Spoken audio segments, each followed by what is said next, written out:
स्वागत है आप सभी का expert zone organisation computer institute के अपने यूट्यूब क्लासेस पर।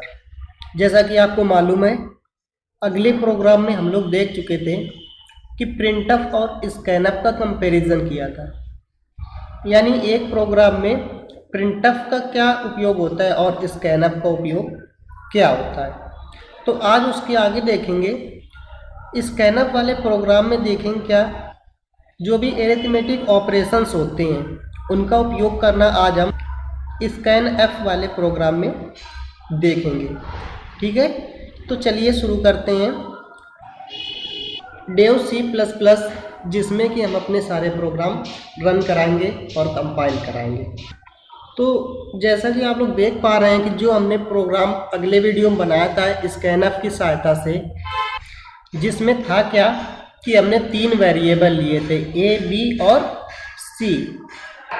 फिर स्कैनफ की सहायता से वेरिएबल ए की वैल्यू दी थी और वेरिएबल बी की वैल्यू दी थी। फिर ए और बी को ऐड करके किया गया था कि इसका आउटपुट निकाला था। आज देखेंगे क्या कि जो भी एडिशन का प्रोग्राम था इसके स्थान पर आज हम लोग सब्ट्रैक्शन का यूज करेंगे, मल्टीप्लिकेशन का यूज करेंगे और डिवाइड का भी उपयोग करके देखेंगे। और वैल्यू क्या करेंगे, सारी की सारी स्कैनफ की सहायता से ही देंगे।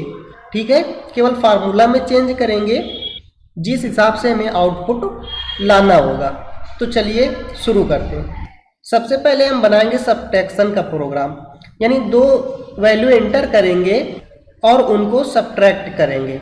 इसके लिए करना क्या होगा कि ए की वैल्यू स्कैनफ की सहायता से देंगे और बी की वैल्यू देंगे। उसके बाद जो प्रिंटफ है कि sum of A and B, यहाँ पर करेंगे difference of A and B और उसके बाद फार्मूला में चेंज कर देंगे ए माइनस बी और यही जो है सी की वैल्यू हम यहाँ से प्रिंट कर लेंगे। तो क्या ये प्रोग्राम हमारा काम करेगा? तो चलिए देखते हैं। यहाँ पर हमने चेंजेस कर लिया है, ए प्लस बी के स्थान पर कर दिया ए माइनस बी और जहाँ पर सम लिखा था वहाँ पर कर दिया डिफरेंस। अब इस प्रोग्राम को सबसे पहले करेंगे सेव यानी कंट्रोल एस। इसके बाद करेंगे कंपाइल। कंपाइल करने के लिए प्रेस करेंगे F9। कंपाइल करने पर दिखाएगा एरर्स 0 और वार्निंग 0, यानी ये प्रोग्राम रन कराने के लिए सही है। अब इसको कराएंगे रन। तो रन कराने के लिए प्रेस करेंगे F10। जैसे ही F10 प्रेस किया दिखा रहा है एंटर द वैल्यू ऑफ ए, यानी ए की हमें वैल्यू देनी होगी। ए की वैल्यू दे लेते हैं 50। फिर करेंगे हम लोग एंटर। जैसे ही एंटर किया तो दिखाएगा enter the value of B. तो यहाँ पर हमें क्या करना होगा, बी की वैल्यू देनी होगी। मान लो बी की वैल्यू दे दी 30 और जैसे ही एंटर करेंगे तो होगा क्या कि जो भी ए और बी का डिफरेंस होगा वो हमारा आउटपुट के रूप में आ जाएगा। हमने एंटर किया और आउटपुट आया 20, यानी ए की वैल्यू थी 50 और बी की वैल्यू 30। तो इन दोनों का डिफरेंस आया 20, यानी जो भी हमारा प्रोग्राम बना ये सही बना। चलिए एक बार और ट्राई कर लेते हैं। ए की वैल्यू दे देते हैं 500 और एंटर करेंगे। इसके बाद बी की वैल्यू दे देते हैं 300। जैसे ही एंटर करेंगे तो हमारा आउटपुट आ जाएगा 200, यानी ये प्रोग्राम सही है। तो इस अब जो है हम दूसरा प्रोग्राम बनाएंगे जो होगा मल्टीप्लाई का। ठीक है, तो इसके लिए भी हम सिंपली करेंगे क्या कि जो भी फार्मूला लगा है C = A - B, इसी में हम लोग परिवर्तन करेंगे और माइनस की जगह कर देंगे मल्टीप्लाई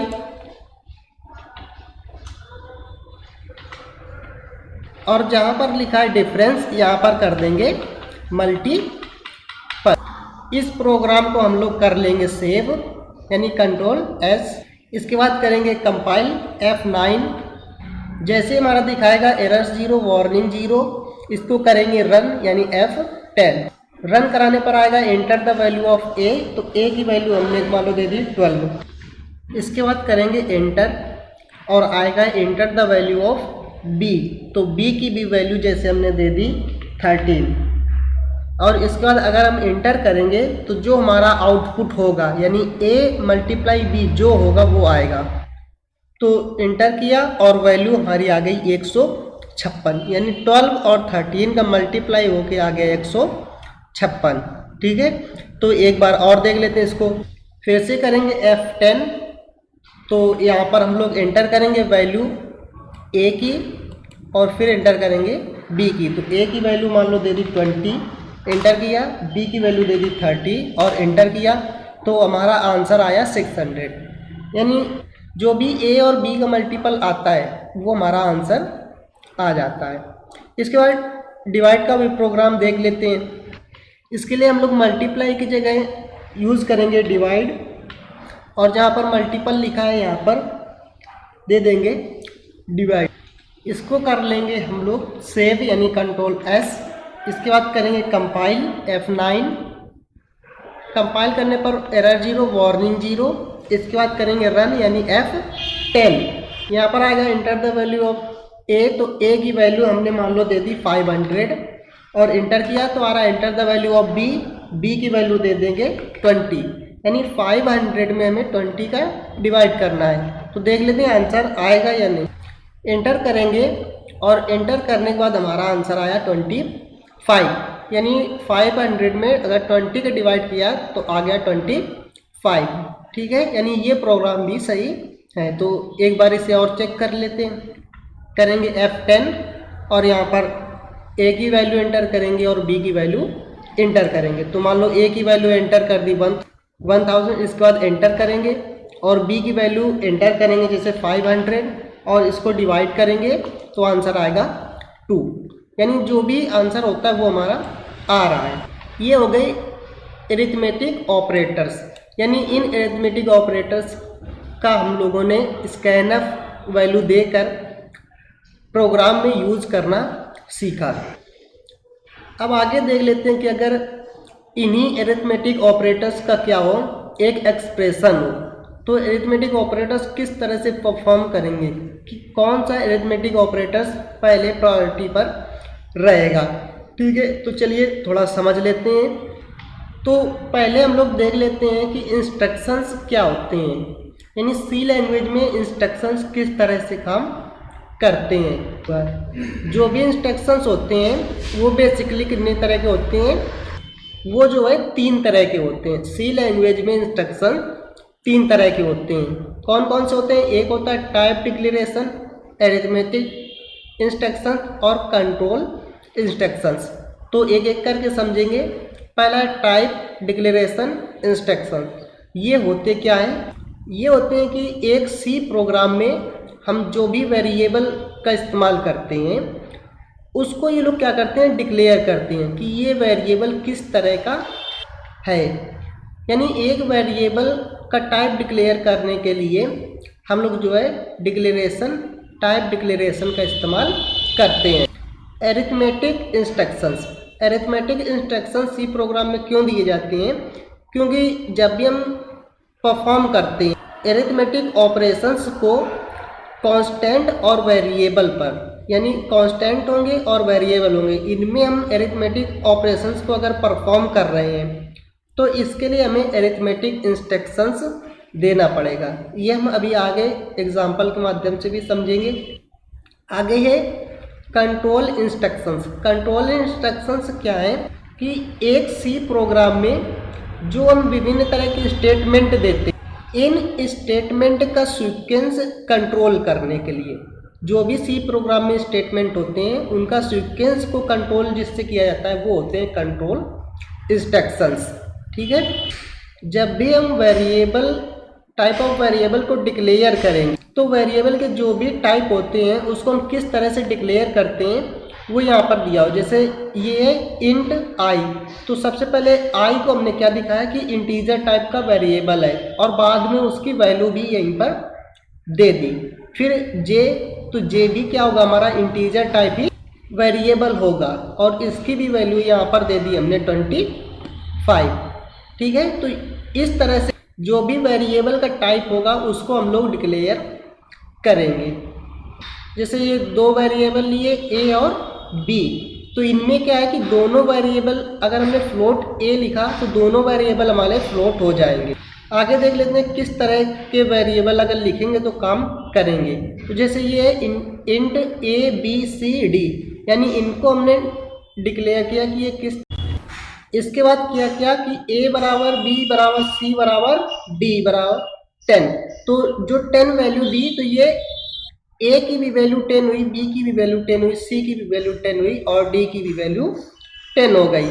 यानी यहाँ से हमारा ये जो इंस्ट्रक्शंस दिए हैं ये कह रहा है the following statement would work. इस तरह के इंस्ट्रक्शंस अगर देंगे किसी प्रोग्राम में तो वो कार्य करेंगे। आगे क्या है कि ये जो इंटीजर a बराबर b बराबर c बराबर d बराबर 10 दिया है तो ये काम नहीं करेगा। क्यों नहीं करेगा? क्योंकि इनको हमने क्या किया है, इंट टाइप का वेरिएबल a तो ले लिया लेकिन इसको पहले डिक्लेयर नहीं किया है। यहाँ पर क्या किया कि सीधे इनका यूज करने लगे, जबकि वेरिएबल में होता क्या है कि हम वेरिएबल का यूज करने से पहले उसको डिक्लेयर करते हैं। ठीक है, तो ये वाला काम नहीं करेगा बल्कि ऊपर वाला हमारा काम करेगा। अब देख लेते हैं एरिथमेटिक इंस्ट्रक्शंस, यानी एरिथमेटिक इंस्ट्रक्शंस क्या होंगे। तो जो भी एरिथमेटिक इंस्ट्रक्शंस होते हैं सी लैंग्वेज में वो करते क्या है कि variable name on the left hand side, यानी लेफ्ट हैंड साइड में क्या होगा, वेरिएबल नेम होगा इक्वल के, और राइट हैंड साइड में क्या होगा, या तो वेरिएबल्स होंगे और कांस्टेंट। जो भी एरिथमेटिक इंस्ट्रक्शंस देंगे तो उसमें क्या होगा, जो इक्वल का साइन होगा उसके एक तरफ होंगे हमारे वेरिएबल नेम और एक तरफ होंगे वेरिएबल्स या कांस्टेंट। जो भी वेरिएबल्स और कांस्टेंट हमारे राइट हैंड साइड में होंगे वो क्या होंगे कि वो कनेक्टेड होंगे, यानी जुड़े होंगे किससे, जो एरिथमेटिक ऑपरेटर्स होते हैं इन्हीं से जो है कनेक्टेड होते हैं।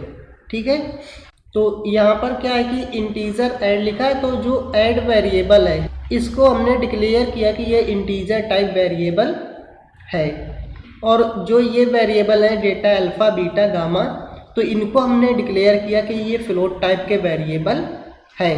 अब आगे इनका यूज कर रहे हैं, यानी ऐड में हमने वैल्यू दे दी 3200, तो ये इंटीजर टाइप था तो इंटीजर टाइप वैल्यू दी। आगे जो कोट में था ये फ्लोट टाइप डिक्लेयर किया था तो इधर हमने फ्लोट वैल्यू दे दी, यानी डेसिमल वैल्यू दी है। आगे ये क्या है, ये एक फार्मूला लगा है, यानी data is equal to alpha multiply beta divide by gamma plus 3.2 multiply 2 divide by 5। तो ये क्या है, ये एक हम एक्सप्रेशन दे रहे हैं, यानी फार्मूला लगाया है इसमें।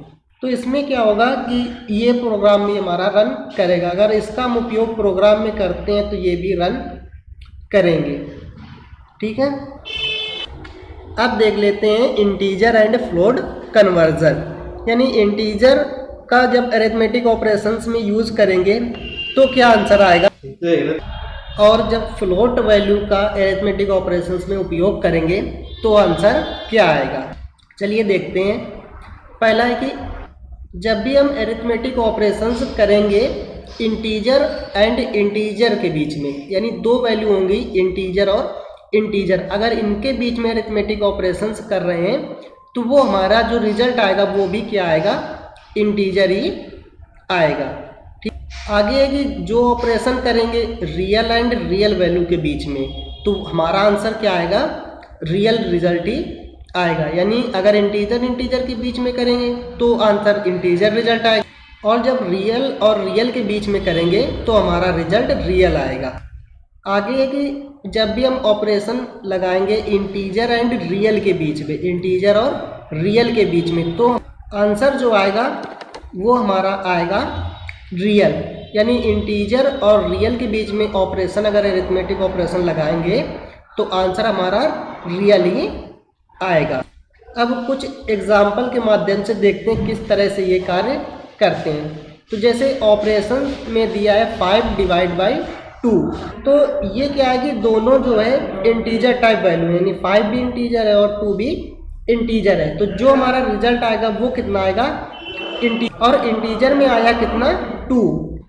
यहाँ पर करेंगे क्या कि अगर 5 में डिवाइड करेंगे 2 का तो हमारा आंसर आता है 2.5, लेकिन इंटीजर टाइप है इसलिए जो हमारा आंसर आएगा 2.5 ना आके सिर्फ 2 आएगा, यानी इंटीजर वाला आएगा 2, और जो 0.5 है डेसिमल वैल्यू फ्लोट वाली वो नहीं आता है। ऐसे ये है कि अगर 2 है और 2 में डिवाइड करना है 5 का तो हमारा आंसर आएगा 0.4, लेकिन क्या है कि दोनों इंटीजर टाइप है तो 0.4 आंसर न लेके सिर्फ जो इंटीजर वैल्यू होगी 0 वही आंसर के रूप में दिखाई देता है।